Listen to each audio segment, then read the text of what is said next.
Here we are, ladies and gentlemen. This is the Vitalogy podcast, and this is Ryan Paulson, and this is Josh Rose. Wow, thank you very much. And we're here this is a ministry of Emmanuel Faith. One of our ways that we like to discuss important matters. I mean, we're going to talk through our message this last week, but the idea of Vitalogy is really the study of life. And that's what the word means, is the study of life.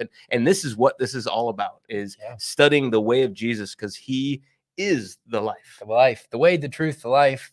That's right. Amen. And so that's what we do here every week. Every week we can, at least. And we absolutely love the feedback that you all at home, they're listening in on the podcast or watching later on Facebook, or catching a little bit here and there, watching on YouTube.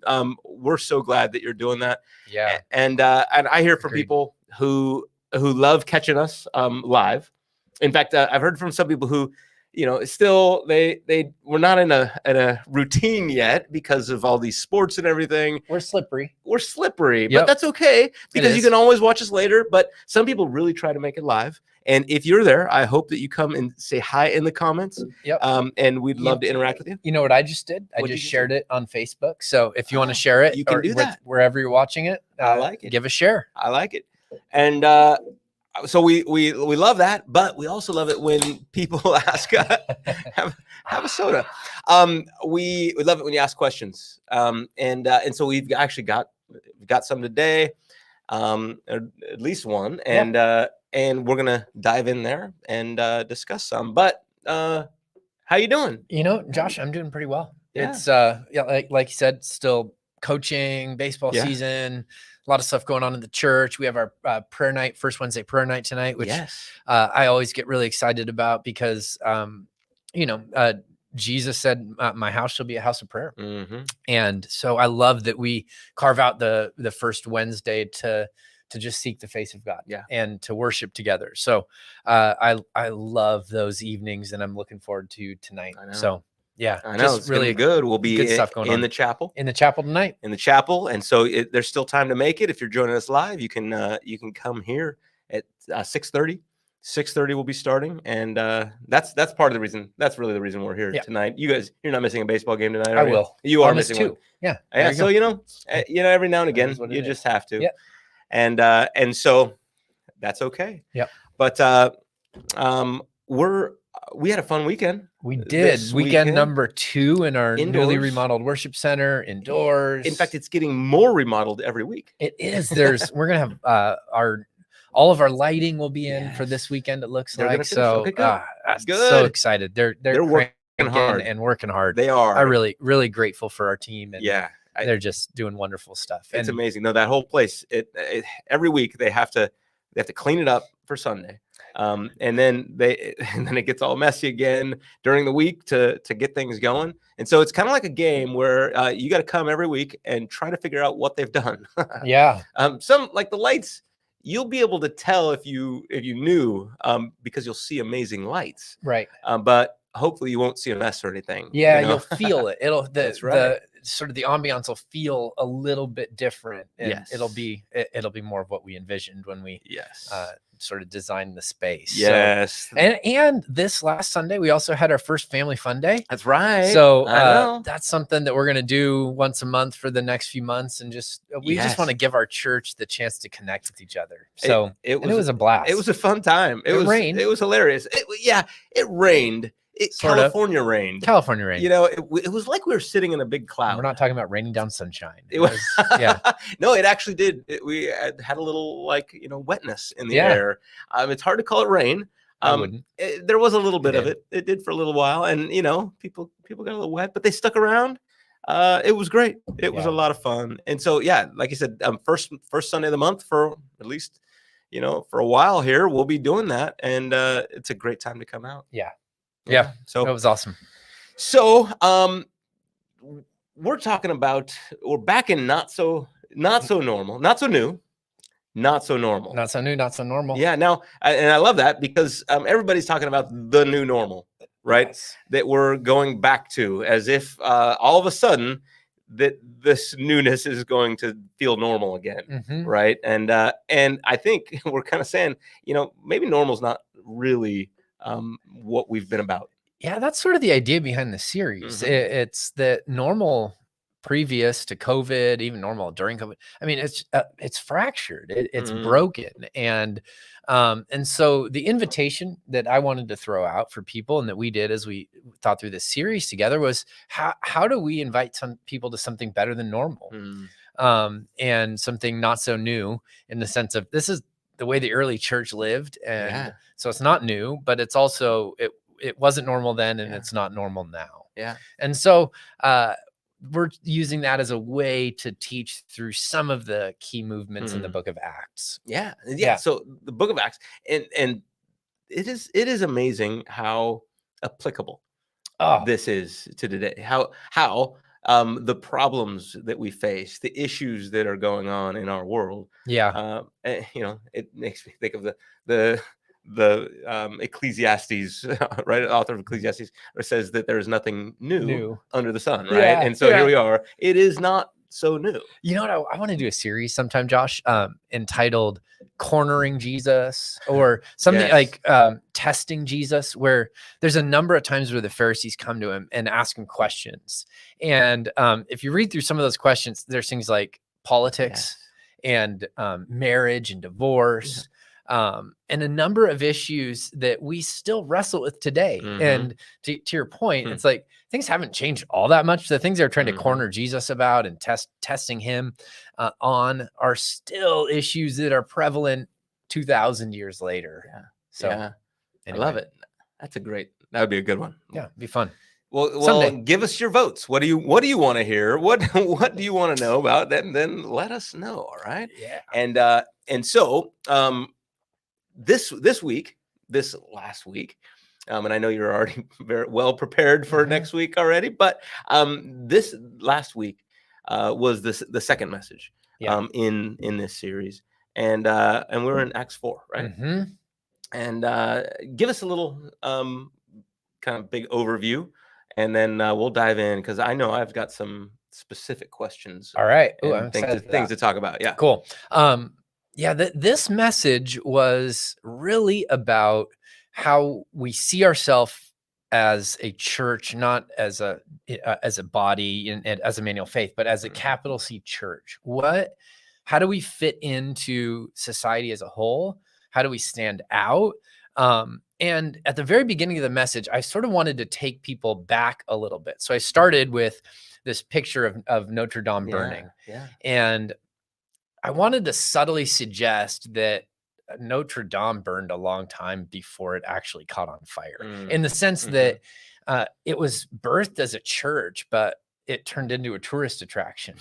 And that it had some power, it had some draw, it had the ability to help shape culture at one point in time, but it didn't have that anymore. It just became like a tourist attraction people went to. Now it was beautiful, right? Absolutely. Have you been there? Yes. Yeah. Oh gosh, yeah, it was gorgeous. Before, I know. But so I wanted to propose that when Constantine came to power in Rome, issued the Edict of Milan, which allowed Christianity to be legal, and then 10 years later made Christianity the official religion of the Roman Empire. So that's about 325. Yeah, I read 323 in some places, 324. Sure. That when that happened, the church tasted power for the very first time, like social, political power.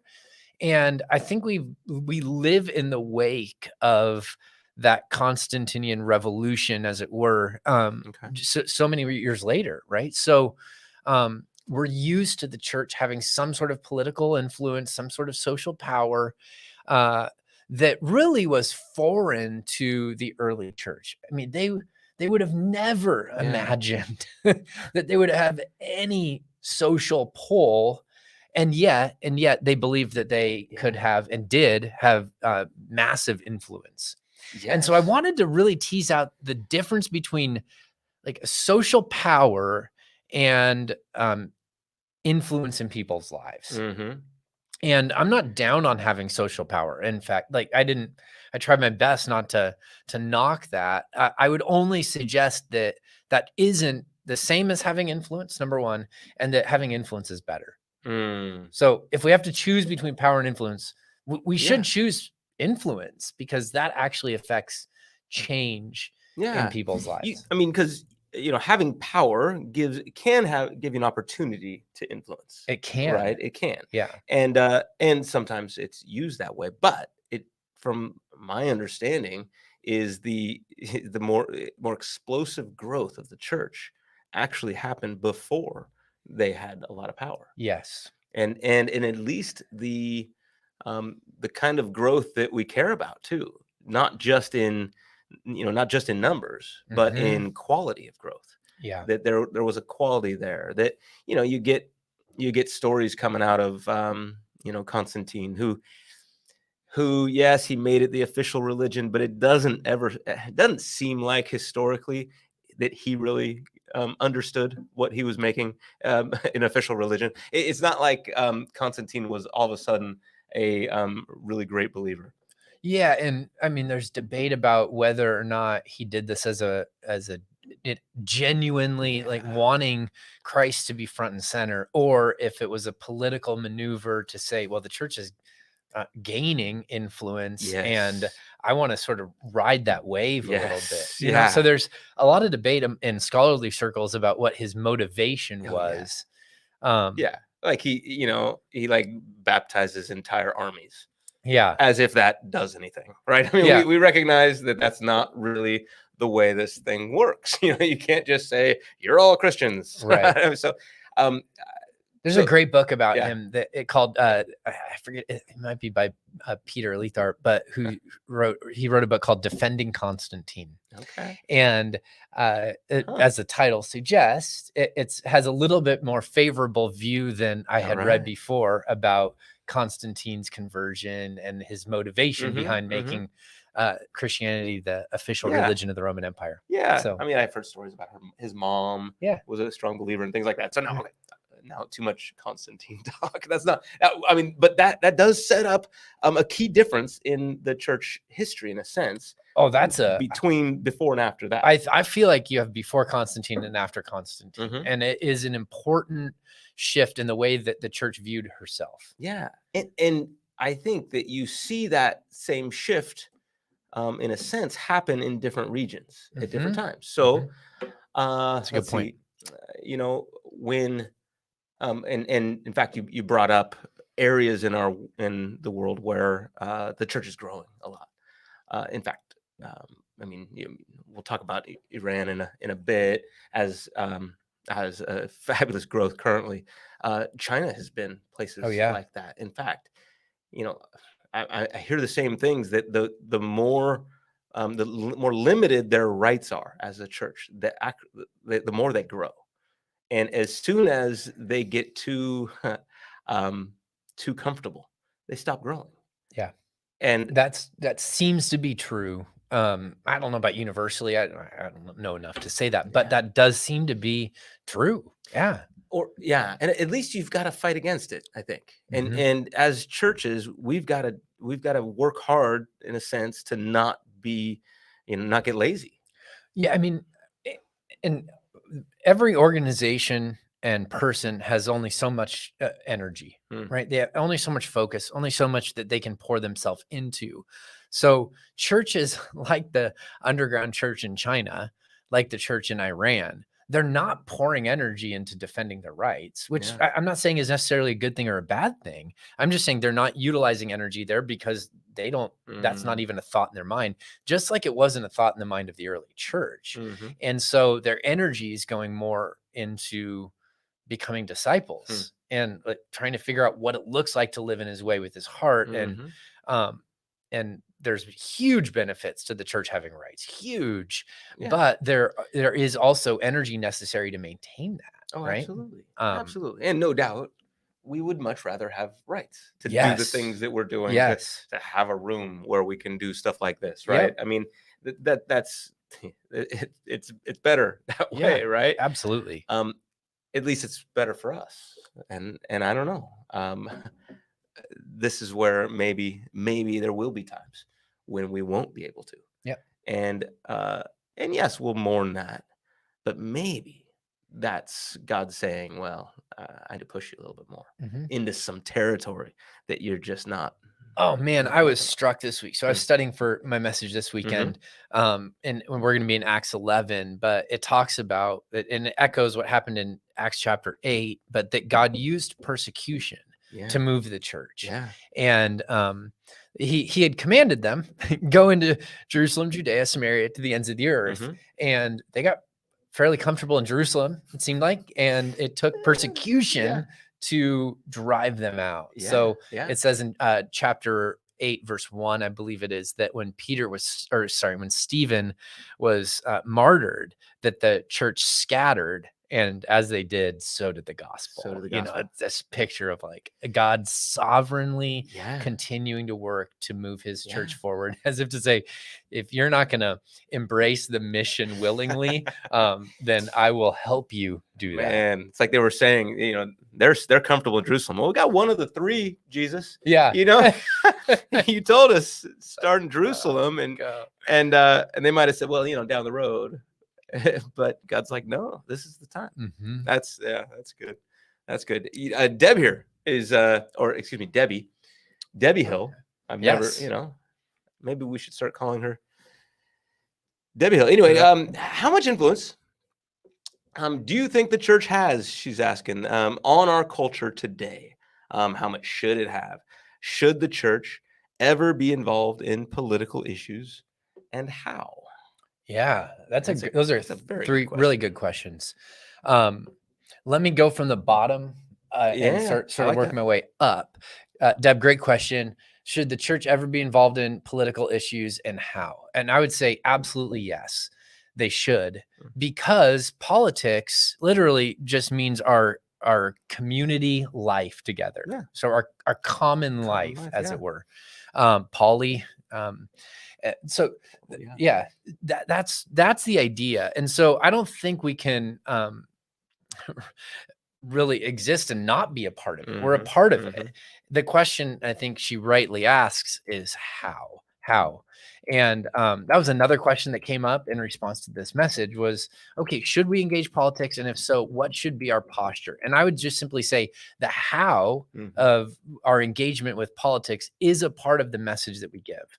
So as a follower of Jesus, when I engage with people politically that I disagree with, the way that I disagree with them is a part of the message that I carry about Jesus being the Christ. I think all of the Sermon on the Mount applies to the way that we interact with people in regards to politics. So I have to love people I disagree with politically. That as a follower of Jesus, I have to. That's part of my calling. I have to pray for those I disagree with. I have to actively work towards.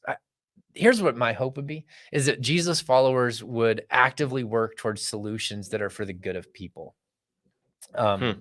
And so that we would be people that can navigate the political tensions and say, what's the best thing for people here? Not platforms, but for people. Yeah. And because the platform, if it's good for the platform, it's actually good for power. Right. Not just, you know, because I hear that a lot, is that you know, in politics, the best thing to do is the expedient thing to do. In other words, the thing that gets someone elected or gets your party more power. Yeah. And there's a lot of maneuvering and a lot of compromise, moral compromise that seems to happen when it's all about gaining power. Yeah. And it's almost a necessity in that world, right? Like you hear it sort of framed that way. Well, you have to do this to get ahead. And I think what we have to keep in mind, though, is while being engaged in our common life or politics is really important, Jesus is ultimately who changes lives, who transforms lives. And while policies have an effect on our lives, the gospel has the ability to transform our lives. Yeah. And so I think we need to keep that in mind. And as a church, whatever our political platform is, and we talked about this a little bit, our convictions are, those should never trump no pun intended, Yeah. the gospel and the declaration of the resurrection of Jesus and our resurrection as well. That was the church's primary message through and through. And I believe it should be the church's message also.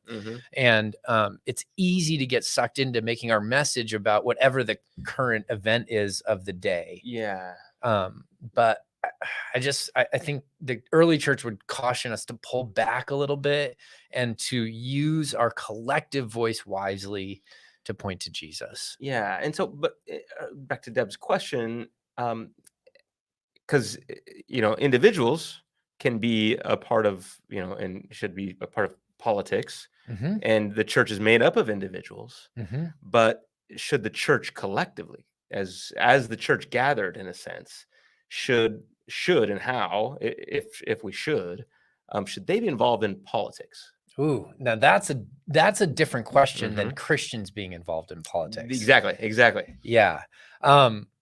Gosh, Josh, that's sort of putting me on the spot. Because my initial response would probably be, well, the early church didn't think of it that way. Okay. So whether or not we should or shouldn't, we don't have, chapter and verse of the corporate church saying, you know what, we need to really address Rome on some things that they're doing wrong. They were far more subversive, but this goes back to their mindset. They didn't have a framework for the church having power. I mean, if they would have spoke out against Rome, they would have either gotten killed or people would have been like, who cares? Yeah, exactly. No, but Ryan, I think you actually did answer the question in the message, because, and I think that if we see politics as about power, right now, it's using power, and in the best, if we give politicians the absolute best benefit of the doubt, then that power is about influencing change for good, right? Yeah. Okay, but we all know that that's an ideal world, right? However, one of the things that you pointed out was that the church should care about influence. Yeah. And so, if the church gathered together was to focus in on politics, then really we'd be doubling down on power. Yeah. Instead, I think we can focus on influence. Now, influence to affect issues and to care about issues, to care for the people hurt by power or by all those things, which the early church modeled beautifully for us. Yeah. And so I think that, while, I think we need to, the way of Jesus was not the way of power. Right. Very clearly not. And so, I love that the way that we go about it is our message. Well, and isn't it interesting too, that when they want to make Jesus king, right, he sneaks out the back door. Yes. He's like, nah, that's not yet. I'm going to be king.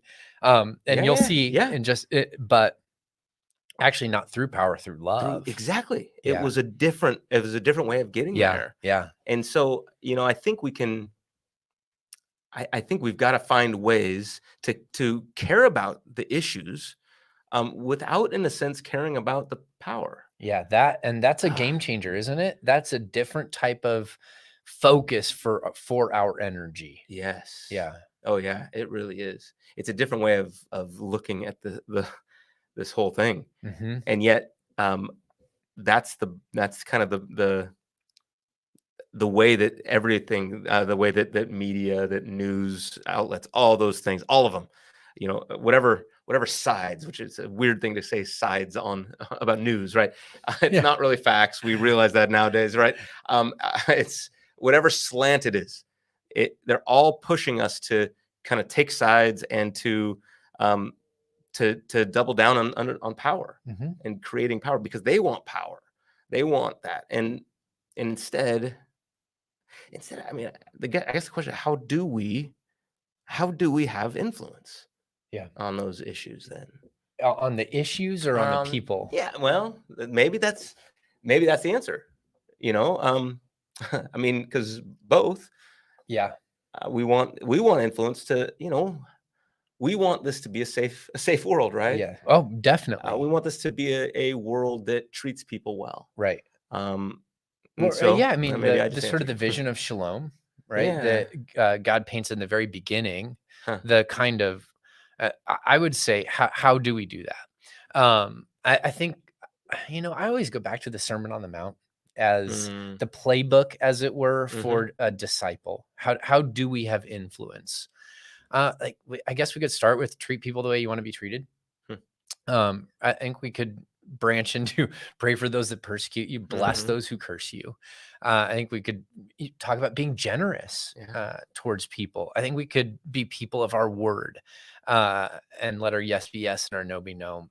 I mean, I think if we said, and this is sort of like an Anabaptist type of Mhm. a slant, they would go, that's the canon within the canon is the Sermon on the Mount, right? Mhm. Mhm. And by the way, they would sort of say, we don't want anything to do with politics. So that's That's sort of an true. Anabaptist That's type of a interesting. mentality. But they're Yeah. going, let's just live out the Sermon on the Mount. And that's what Jesus commanded us to do. And he said we'd be a light on a hill and Mhm. people would see our good deeds and glorify our Father in heaven. So I think that's the way we do it. We genuinely love people. We Mhm. care about people. Talked a little bit about some of the history of the early church. I didn't get to get into this a whole lot, but the way that the church helped build hospitals Yeah. and was responsible for healthcare. Yeah. The way that they cared for people in the midst of plagues and brought them into their home to allow people to die with dignity because they said, we're not going to, we don't fear death. Mhm. So we're going to live. The early church was known for a sexual ethic that went Yeah.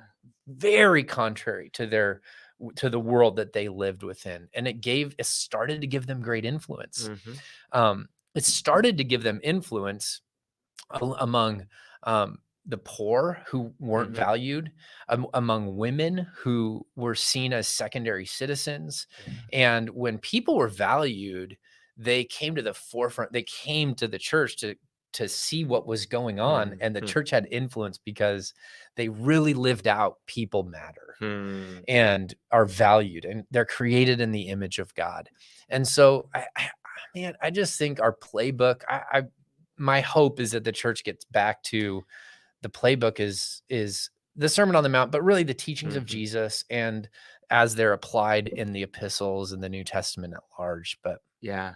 And see, this is, I think those are amazing things to highlight that are hard to argue with. Like, you know, medical fields that are medical, the medical field. I'm meaning that uh, modern medicine, in a sense, has been developed in parts of the world that have been under the influence of Christianity. mhm, Um, if you look at the world, and I know we're not there yet. We've got a lot of a way to go here, but the parts of the world where women are treated better mhm. are the parts of the world where Christianity has had influence. Yeah. And and yet, um, we've still got plenty of room to go on that. And at some point too, the rest of the world is teaching us things about this Mhm, as well, about how to treat people, and that's interesting right now mhm. because Christianity is not known in America for being the people. Christians are not known for being the people that care the most about people right now. Yeah, and that's an interesting transition because Christians, a moniker for Christians used to be do-gooders. Yeah. Oh, those do-gooders. And Yeah. at times it could have been used sort of as a Hmm. pejorative, but most of the time it was just descriptive. Like these folks just do good, you know? Yeah. And that's what Whoa. when we look at Peter and John in Acts 4, Hmm. right? What are they are he says if we're on trial for doing a good deed, if doing good, he's like, guilty as charged. We did it. We did Yeah. it. Well, Jesus did it, but he used us, and that man couldn't walk, and now he can. So Hmm. sorry, not sorry, Hmm. you know?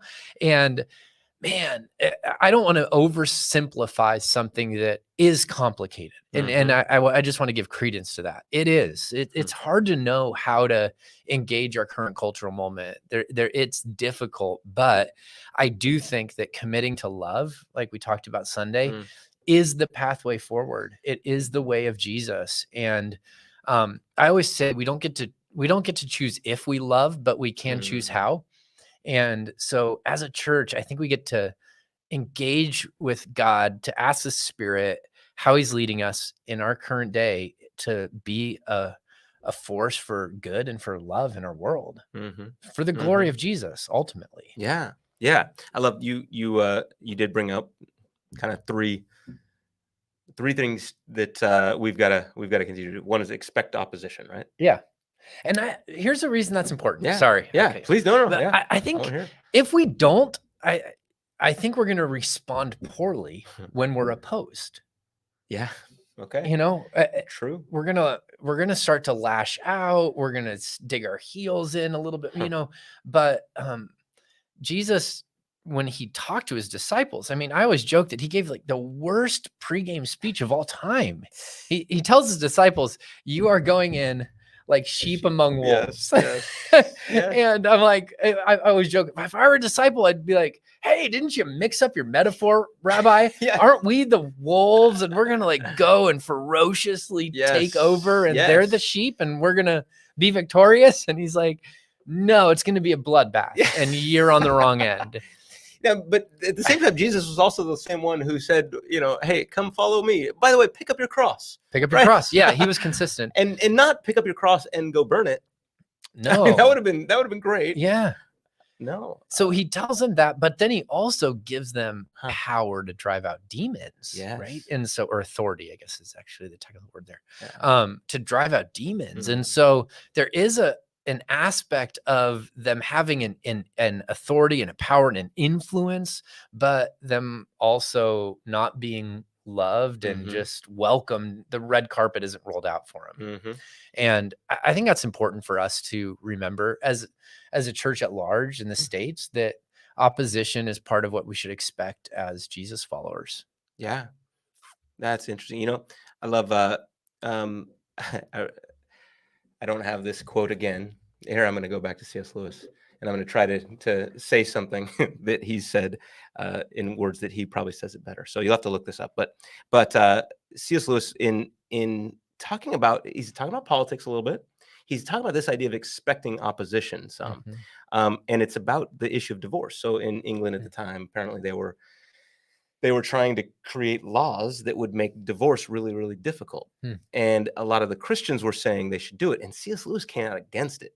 And I mean, I think that was shocking to Christians. Right. But one of the things he said is, basically, why would we expect these people that are not Christians to behave Christianly?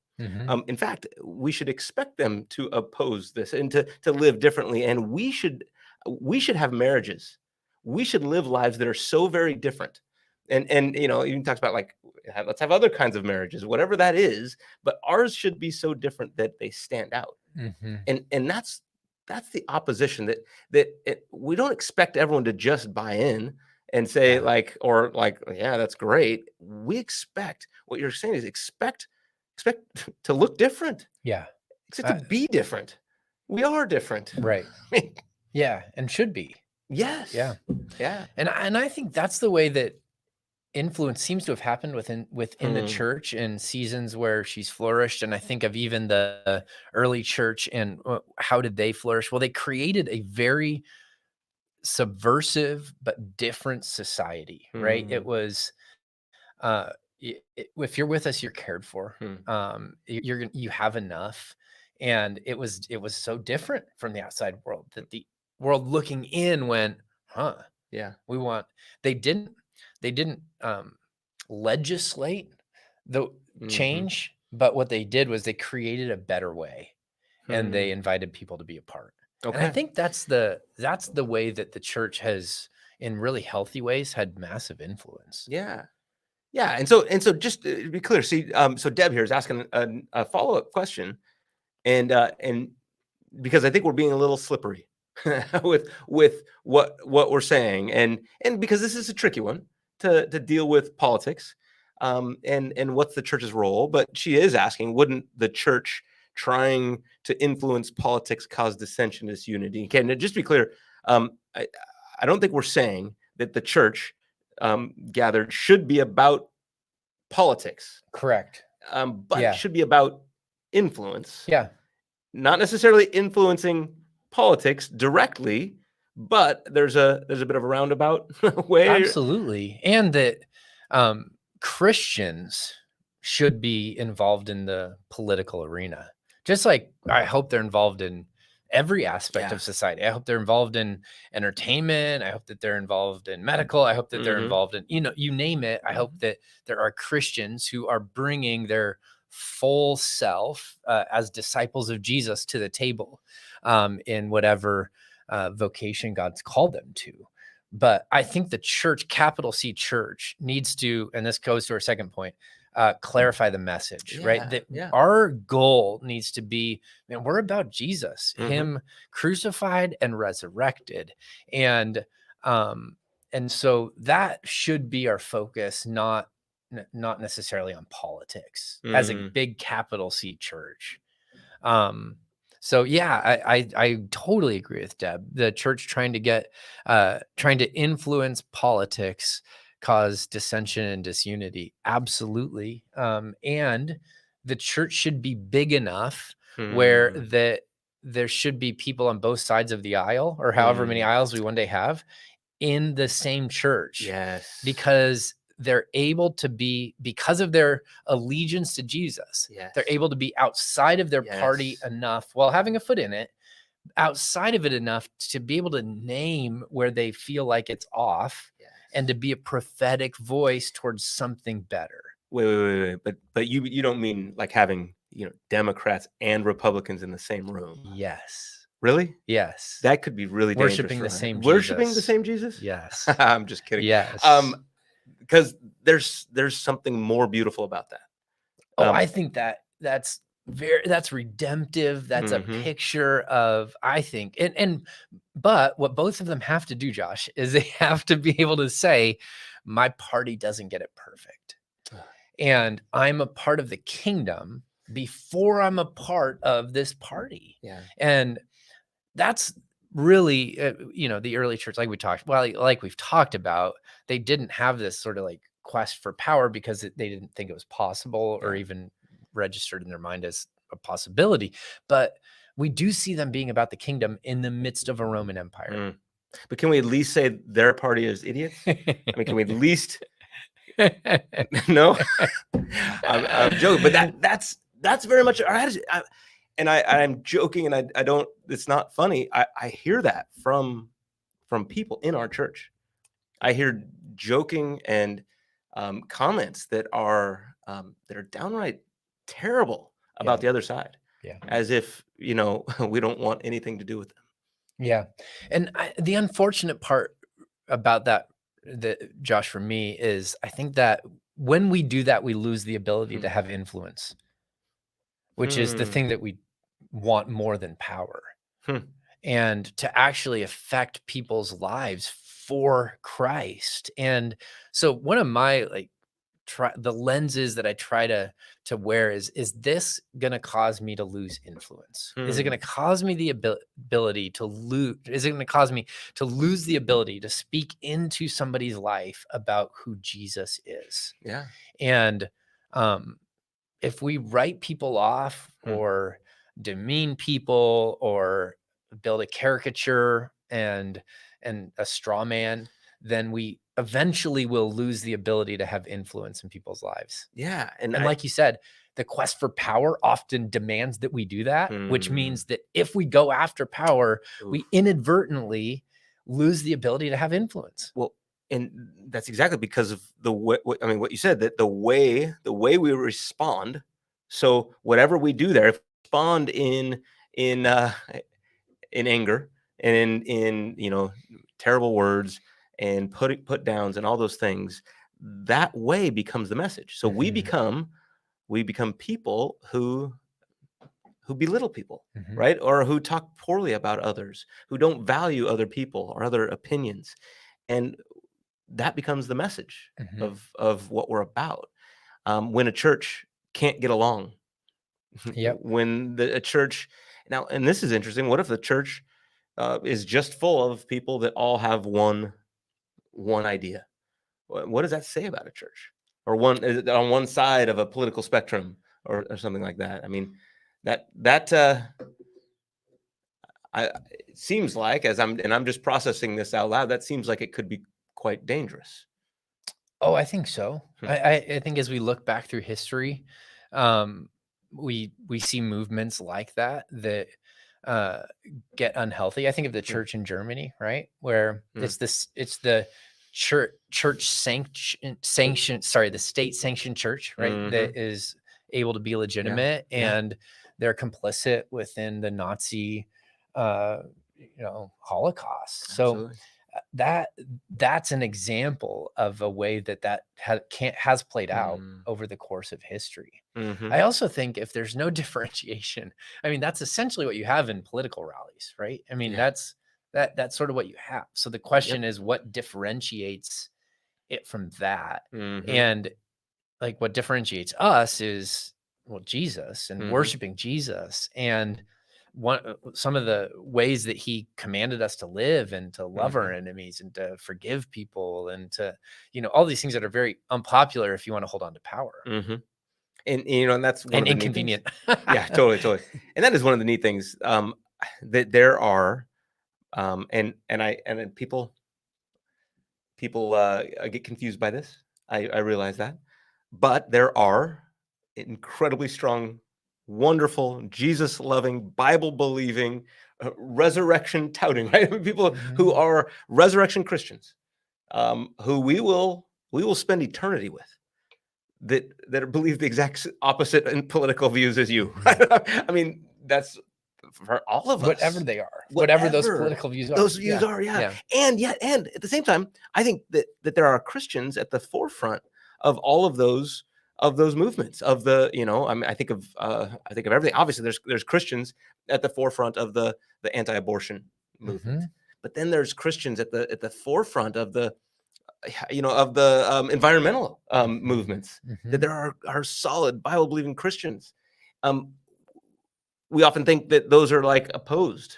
We can't do that. And I think that's one of the beautiful things, that we can come together as a church, and we've got people in the church, Universal. I mean, they may not all be here, but I know people at our church that care deeply about both of those two issues. And I love that we're able to do a lot more together because of that. We've got people who are going after it in an awesome way. And I'm so glad that both of those are doing. I know that we can't all give all of our effort to both of those issues, or all the other issues too, but I'm glad that the church can. And you know what's interesting about those two issues, Josh? And I don't know if you chose those intentionally or just sort of, those are two issues on sides of the aisle, but they're also both Genesis 2 issues. Right? Genesis 1 and 2, I guess. So Genesis 1, that we were created in the image of God, right? That he created us in his image and likeness, that every person has value, including the unborn, that they're being knit together in their mother's womb, but in the image of God, which gives them immense value. And Genesis chapter 2, part of the original mandate given to Adam and then subsequently to Eve is to care for the earth and to subdue it. And so those are both fundamental and foundational issues to what it means to be human. And you're right, they happen to be on different sides of the aisle. But as Christians, I think we need to go, well, what's important to God? And those two things are very important to God. Through and through. I love it. Yeah. Well, so, okay. But even though we're gonna have people who disagree, I think that sounds like what you're saying is that there's something, that, we need to value each other. If you're out there and you're on either side of this, like you're a diehard Republican, I encourage you to be very, very happy that there are Democrats coming, not the other way around, but to be excited that they could use their influence in that party. Because wouldn't it be terrible if there became a party that just wasn't influenced by Jesus? That didn't have anybody who cared about the way of Jesus, right? That had his heart. That would be a sad day. It would be. It would be. Yeah. I think that's a great point, Josh. Great point. Well, so, and expect opposition. Clarify your priorities. You talked about an elephant. I did talk about it. That's right. I did. Yeah, you talked about an elephant. It is a great. I mean, great. I'm a classic illustration. It is classic. I think it's Leslie Newbegin pointed that one out Okay, originally. It was a missionary in India, Yeah. and that was a popular analogy that kind they of used. Really, it's been an attack on Christianity, right? On the exclusive claim, which it's so that's. Let me take a little bit of a rabbit trail here. Sure, yeah. It's so funny that Christianity usually is the religion that's accused of exclusivity, which guilty is charged. Yeah, we claim exclusivity. Yeah, Jesus claimed exclusivity. Jesus claimed exclusivity. And so do we. Great point. Yeah. But most religions have some sort of exclusive claims. Of course. And so it's like, well, these are just truth claims, and two truth claims that don't align with each other can't both be true. Mm-hmm. Now, they could both be false, but they can't both be true. And so it's just sort of funny to me that so many times Christianity is executed for claiming exclusivity, and yet the people claiming, or the people pulling the trigger, as it were, in the execution, make the exact same claims. Yep. And you know what? You know who else claims a lot of exclusivity? is people with purely atheists. I mean, scientific worldviews that are fully based on that. Absolute exclusivity. Yep. They'll say things like the only knowledge you can have is through the scientific method. Well, that's very exclusive claim. It is. So we're definitely not the only ones. Right. And so that whole elephant analogy, though, was like that, the idea is that God is the elephant, right? I think is what they're trying to say, right? They are. And you come up as a blind beggar. Yeah. Come up and you touch one part, you touch the tail. And describe it. And you describe it. And you say, this is God. Yeah. And so we build a whole religion around the tail. Yep. And then someone's got the trunk or a leg or something. Tusk. And tusk, sure. Yes. An ear. And that's what they're saying, as if we're just getting a piece of it. Now, interesting. I think that the one part of that that's interesting to me is that that no matter how much we have written, we cannot sum up all of who God is. Right. That's true. And I think, and that's one of the things that in Christian theology, we don't say that we have God figured out. Mm-hmm. Okay. At the same time, we also we're also saying something very clear. Mm-hmm. And I like Tim Keller's kind of quip at that, right? He essentially says, in order to make the claim that all religions are just touching one part of the elephant, you need to be able to see the whole elephant to make that claim. Yes. And essentially, you are claiming the kind of exclusivity that you're saying doesn't exist. Exactly. And most of the times when the discussions go along those lines, that seems to be the case. The people making the strongest point against it are actually utilizing the same tactics to make their point. Yeah. And so I just wanted to make the point Sunday that Peter very clearly says there's salvation in no other name given under heaven by which men can be saved. And that's the teaching of Jesus. I'm the way, the truth, and the life. Mm-hmm. And so the Bible would not say that all roads lead to God. No. I do think, though, that it would make the claim that people on all roads can meet Jesus. Mm-hmm. And so there is no salvation outside of Jesus, and yet Jesus meets people in all sorts of different situations. Yes. And we hear stories of that. Oh my goodness! Stories of, this happens all over the world, seemingly, where people are pursuing Allah, and they're pursuing the God that they've grown up knowing, right? In a sense that they've been taught all their life. This is the only thing that they've known, and they start having these dreams. Yeah, and where they see Isa. They see Jesus. Yeah, oftentimes they'll refer to him as the man in white. Oh, that's a common. I mean, that is so cool. Yeah, that's a common phraseology that you'll hear. Yeah. Ooh. And he's usually inviting them to follow him. Yeah. That is so neat. And sure enough, we know of these stories because they do. Yeah. They do, and they start movements of churches because of a dream like that. That Jesus is still pursuing them. So I like the way you said that. No matter where what path they're on, we shouldn't give up hope. Right. And the truth is, we don't know what God's doing in their life. Right. We don't know what's gone on in there and what He's gonna do in their life. And so we've got to. I